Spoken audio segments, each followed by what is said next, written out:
पश्चिम बंगाल सरकारचा उद्या शपथविधी, ब्रिगेड परेड राऊंडवर सोहळा होणार। आज अमित शहांसोबतच्या बैठकीत विधिमंडळ दलाचा नेता निवडला जाणार। सुवेंदू अधिकारी यांचं नाव मुख्यमंत्रीपदासाठी जवळपास निश्चित। तामिळनाडूमध्ये सरकार स्थापनेवरून तिढा कायम। राज्यपालांनी विजय थलपतींना 118 आमदारांचा पाठिंबा दाखवण्यास सांगितलं। डाव्या पक्षांच्या आमदारांची पाठिंबा देण्याबाबत बैठक, निर्णयाकडे लक्ष। भोंदूबाबा पोलिसांच्या ताब्यात।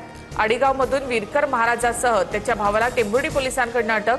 आज न्यायालयामध्ये हजर करणार। भोंदूने आतापर्यंत 5 लाखापेक्षा जास्त रुपयांची फसवणूक केल्याची माहिती। चिरडी जमीन खरेदी व्यवहारातील साक्षीदारांची समोरासमोर बसून चौकशी।